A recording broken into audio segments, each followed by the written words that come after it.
Okay, so now I return the favor. Turn the tables on you. Young man, Professor Nakul, your last name, sir. Tiruvilluvammala. There you go.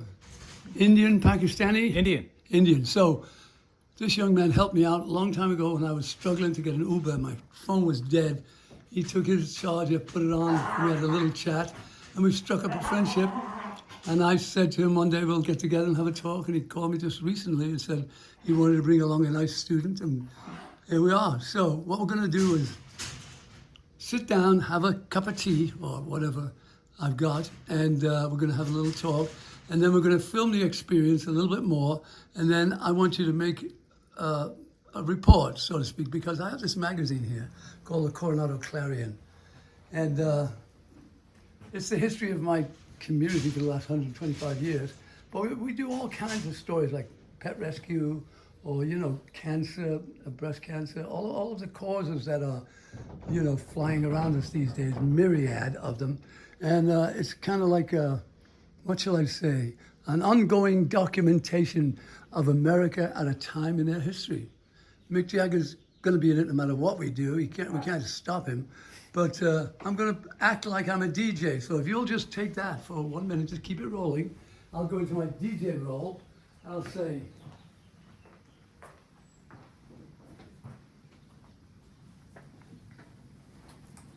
this is Al Graham for the Kipixie Radio, the only nuclear-powered radio station on God's green earth. My dogs are in the kitchen trying to get in, but they're not going to. So here today, live, we're going to put this up on Apple and wherever else we can across the world. I'm going to talk of this experience that a young professor wanted to bring a student to interview me. And not knowing what to expect, now she's in the middle of a radio broadcast. What do you think about that, young lady? Let's turn the cameras on her and ask her what she thinks of what's happening at this moment, because it's organic. It's not staged. It's as it happens. Well, there you are. So, ask her a question, Professor. April, we are here with none other than Reverend Al Graham. And there's Al Graham right there. All right, thank you, sir. Yes. And we're here to get down to the bottom of things. I know you're a big Jim Morrison fan. Yeah. Yeah. The Doors. You've read every single book about the Doors. Is that true? Not every single one. Yeah. But yeah, I like reading That's biographies. the most interesting part of today, because I've had this ongoing commentary about every 10 years when the rites of passage occur in a young male with his father, there's always angst.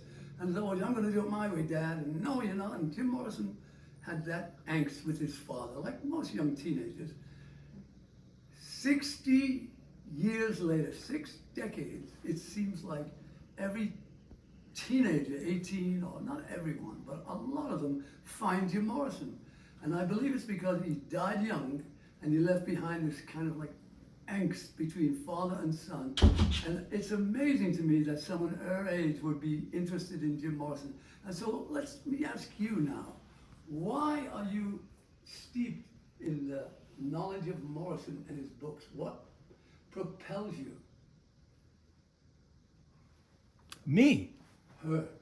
No, but well, I really liked the Doors music, and then it was when I was in high school that I went to the library and just see different biographies about rock stars, and I remember he caught my attention, reading, and that's when I took out the book, and I really got immersed into his life, and I could identify with him in some aspects.